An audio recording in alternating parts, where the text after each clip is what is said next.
Hello guys, welcome back to another ASMR video with your boy, Kyle. Tonight we will be continuing where we left off in the previous video with Robbers and Robots Part 2. So, if you didn't see Part 1, make sure to go back and watch it before watching this video. So, with that, we're going to start where we left off.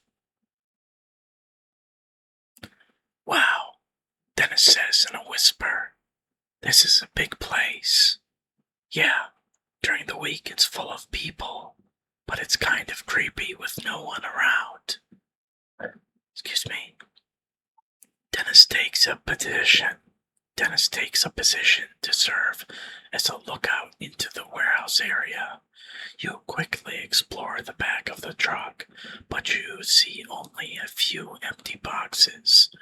Well, this truck certainly looks empty, you tell Dennis. What else is located in this building? Dennis asks curiously. There are 3 sections. The warehouse is where all the finished stuff is stored in cartons and prepared for shipping. The manufacturing area is where the assembly lines and the robot lab are located. The third part is the office area, which has the room where all the robot blueprints are kept. My Uncle Sid's office, the cafeteria, the library, and a lot of other offices. That's that's way on the other end. Where are the guards? Well, they have an office by the main entrance to the lobby, but usually one of them sits back here where they can keep an eye on the loading dock. You point to an office chair near the doorway. Hey, look, that office chair's been knocked down. How strange, says Dennis.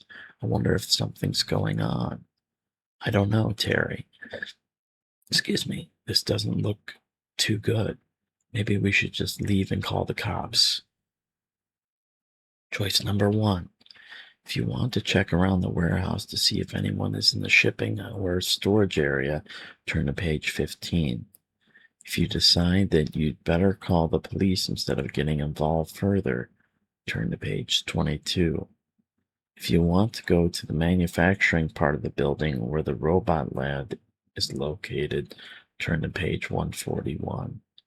If you want to go to the office area of the building where your uncle's office and room with the robot blueprints are, turn to page 16.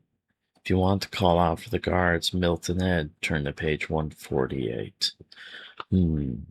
Lots of choices. 5 choices here. Check out the warehouse. Call the cops. Robot lab. Uncle's office. Or call out for the guards. I'm curious what happens if we call the cops. Let's do it. Let's call the cops and see what happens. So, if you decide you better call the police instead of getting involved further, turn to page 22.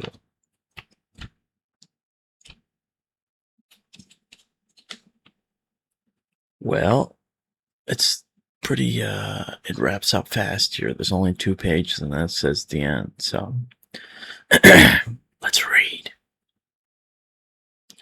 You, Dennis, and Rusty leave the warehouse quietly, squeezing back out the way you came in.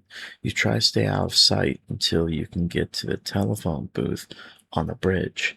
You're nervous as you dial the 911 emergency number and ask for the police. When the police dispatcher comes on the line, you tell her what you've seen. She says a patrol car will check it out. You wait on the bridge, keep an eye on Max. In a few minutes, 3 men come out of the building. You and Dennis look at each other, surprised. Who are they, and what were they doing inside? You watch as they close the loading dock and get into the truck. Then Max gets into his car and drives out the parking lot with the truck following him. You feel helpless as you watch them drive away. The police seem to take forever to come, even though it's only 15 minutes or so. When they arrive, you tell them everything you've seen, and they approach the building. When no one comes to the door, they ask the dispatcher to call on the telephone to see if anyone answers. But there is no answer, even though Bob's, Milt's, and Ed's cars are parked in the lot. Finally, they call the local night security service. In 20 minutes, a man comes to unlock the doors. Once inside, the police and the security man find Bob, Ed, and Milt tied up in a storage room. They're all right, but the robot models and all the blueprints have been stolen. No! When you realize what has happened, you can't help feel that you should have done something else to prevent the theft.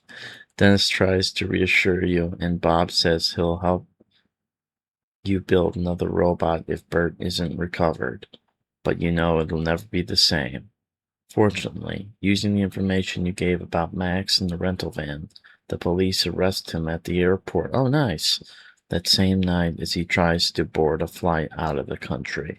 When Max goes to trial several months later, you return to testify against him. Even on his way to prison, Max never tells you where the robots and the blueprints are. You will always wonder if you might have saved Bert and Gert by doing things differently. The end. Damn! Well, let's pick another one. Let's go back to 117. I figured that would be like a wrap-up kind of thing. Alright, let's see. So we could go to the warehouse. We could not call the cops again. Manufacturing or the building. Maybe we do that. Blueprints. Well, now we know that Milt and Ed are tied up, so we can't call out to them. Let's go. If you want to go to the manufacturing part of the building where the robot lab is located, turn to page 141. Let's do that.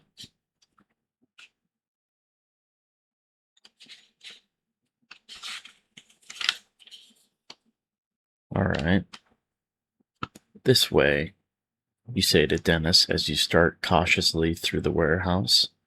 Where are we going? To the manufacturing area where the robots are kept. You've got to make sure they're safe. As you move cautiously through the warehouse, you both look down the empty aisles between rows of boxes. It seems strangely quiet. Does some unseen danger lurk beyond the next row? You move on through an open door and into the assembly area. Wow, Dennis whispers. Is this where they build the robots and other stuff? Yeah, those are all the assembly lines. Machines and assembly tables fill the large room, and electronic parts are everywhere you look. Let's go over there. You point toward the middle of the room. You can see into the research lab from there. The robots are kept there. The two of you make your way stealthily past looming machinery and piles of metal and plastic parts. Listen, Dennis says softly. You stop and listen. You hear voices. Where are they? Dennis asks. You raise your head to peer over the top of a machine. Through the doorway to the lab, you can see two men in gray trench coats looking through cabinets and drawers. Bert stands near the open doorway. That's not where you left him yesterday. The two men are talking, but you can't make out what they are saying. They're in the research lab.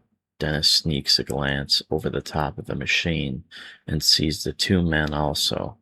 What are they doing? They're looking for something. Let's move a little closer. You make your way stealthily to a well-hidden spot behind an assembly table where you're close enough to get a good look. You can hear the men speaking into handheld radios with heavy accents that sound Russian. Max is just as you said. These will please our superiors very much. Max's voice crackles back over the radio. Good, Yuri. Your people are paying me plenty for this, so be sure you get it all. Don't worry, we will. But it's time to go soon, yes? Yeah, you'd better hurry it up. Get those robots and get rolling.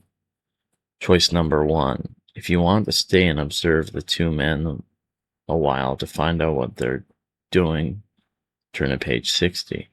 If you want to activate Bert by using your hand controller and use the robot against the men, turn to page 77. Yeah, let's attack those guys. Turn to page 77. Let's get a little, feisty with it. I'm going to use Bert to stop those guys, you whisper to Dennis as you pull the controller unit from your pocket. Oh boy. They're fighting. They're fighting the robot. Let's see what happens. Are you sure it'll work? Sure. Are you ready? Dennis nods and strains to see your robot in action. You press a button and Bert comes to life. Excuse me. The men in the room look up in surprise. The arms raised, Bert advances toward one of the men. The agent backs away, but Bert grabs him firmly with his steel arms. The other spy rushes over and starts to hit Bert with a piece of metal he grabs from the lab bench. Clang, clang. Bert is tough, but you've got to do something before they damage him. Let them have it with the taser dart, Terry, Dennis urges. Okay, here goes. There's a short buzz as the dart shoots out of Bert's body and into the man in his grasp. The agent goes limp and Bert lets him drop to the floor. The taser device retracts into Bert's body and he turns toward the second man. But the other spy has seen enough. He runs out the lab door, shouting into his handheld radio. Come on, Dennis, you say. We've got to make sure Bert is okay. Inside the lab, Dennis looks down at the limp form on the ground. Is he dead? No. He'll wake up in a little while and be okay. There's only enough juice to stun someone. Hey, look at this, you say angrily, pointing at Bert's metallic body. They dented him. You check Bert carefully to see if they've damaged him anywhere else. There are some scratches and a couple of small dents, but he seems all right. At the moment, Max bursts into the room, his beady eyes red with anger. You kids are in for it now, he says with a sneer. He reaches out and grabs the controller for his robot from the counter. He presses a button and Bruno starts up. It's gonna be a robot fight. Max's face twists into an evil grin. I'll show you what a real robot can do. That's what you think, Max. That pile of junk of yours is no match for Bert. You've waited all summer to tell him off. That's big talk, kid. Your puny little machine doesn't stand a chance against a machine 30 pounds heavier. Max maneuvers Bruno around to face Bert, and you see the light glint off his shiny black body, its huge, menacing claw upraised. There's not a moment to waste. You extend Bert's arms and advance him toward Bruno. Suddenly, there's a blinding flash from the black robot's spotlight. Stunned for a moment, you close your eyes to protect them from the overpowering beam of light. Get the light, Terry, Dennis shouts. You squint your eyes to see where the light's coming from so that you can send Bert after it. Both his arms reach out for the spotlight. There's a big pop and the light goes out. Dennis starts to pick things up from the tables in the lab and throw them at Bruno. As the black robot's claw arm closes into a giant threatening fist, Dennis heaves a chunk of metal at the mechanical monster. It bounces off harmlessly. Forget Bruno, Dennis. Get Max, you shout. Rusty, get him. Snarling, the dog lunges toward the big man. Bruno's giant fist lashes out at Bert and lands with a sickening clang. Bert shakes from the force of the blow, but he seems all right. He turns on his clicking treads and raises his arm. If you can grab Bruno's claw arm, maybe you can stop him. One more blow like that and your precious robot will be a pile of junk, kid, Max yells. His words turn into a howl of pain as Rusty clamps his jaws onto Max's leg. Now is your chance. Bert's arm reaches up and grabs Bruno's claw arm. You tighten Bert's grip and hold on. Oh no, you don't, kid. Max frantically presses buttons on his controller, but his robot can't force his way out of Bert's vice-like grip. Bruno's claw clicks open and close, but it's harmless in Bert's grasp. You've got him now, but if you can only tip him over. Bert surges forward, his tracks churning powerfully, just a little bit more. Oh, and a big robot fight. Here we go. Nice. Very nice.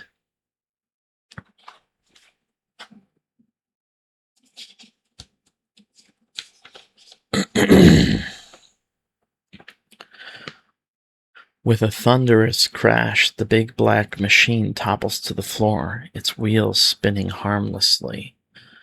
Max curses loudly, then throws down his hand controller and starts to reach under his coat. Oh shit! Watch out, Terry, shouts Dennis. He might have a gun. In a flash, Bert turns on Max. As you see a glint of black steel in Max's hand, it is a gun. Without hesitating, you press the taser button, and the dart shoots out into Max's leg. There's a buzz, and Max's whole body recoils from the shock. He freezes in place and then drops in a heap as the gun falls harmlessly to the floor. Nice going, Terry. You got him. You got him. Dennis eagerly slaps you on the back in congratulation. You reach down and pick up Max's gun. It's heavier than the pistols you learned how to use at summer camp, and looks much more powerful. It's a good thing Max didn't get a chance to use it. Behind you, Terry, Dennis shouts. Without thinking, you swing around and point the gun at another man who is running into the lab. He stops abruptly, throws up his hands, and starts jabbering in a foreign language. I think he wants to surrender, Dennis says. It's hard to tell what he's saying, but it looks as though Dennis is right, especially when the man slowly removes the gun from his coat and gingerly sets it down. Dennis runs to call the police while you keep the man guarded. It takes a while, but eventually he returns with a bunch of police officers. Max is just starting to stir again when they slap the handcuffs on him and take him away. The other man just seems relieved that it's over. After everything that's happened, you kind of feel that way too. When the chief detective and a man from the FBI arrive, they seem impressed by what you and Dennis have done. After they finish questioning the two of you, the FBI man says that he wants to recommend you for a presidential citation. It sounds like a nice idea, but you don't give it too much thought. When your photo appears in the newspaper the next day, that's thrill enough. A few weeks later, you get a special letter from the White House. It's from the president himself. You tear open the envelope and read it eagerly. Dear Terry, I have received a full report of your actions in protecting the valuable work of the Morton Electronics Company from foreign espionage activities. Your quick thinking and bravery exemplify exactly what our country needs to protect itself from foreign agents bent upon stealing our national secrets and technology. Accordingly, I am pleased to award you the President's Medal in honor of your actions. I wish to thank you on behalf of all Americans. In addition, should you decide in the future that you wish to enroll in one of the U.S. service academies, Army, Navy, Air Force, Coast Guard, or Merchant Marine, please contact me. If you meet certain minimum qualifications, I will exert the influence of my office to see that you receive a congressional appointment. The President. First, your picture in a newspaper, and now this. You can hardly believe it's really happening. But there's the letter, right in your hand. You can imagine what the kids at school will say when they hear about this. The end. W. Well, that has been Robbers and Robots. We actually got a really good ending there, so made some really good choices in this go around. So I wanted to say thank you for listening, and if you enjoyed, make sure to leave a like and subscribe, and stay tuned for more readings and ASMR from your boy, Kyle. All right. Love you guys. I'll talk to you soon. Bye bye.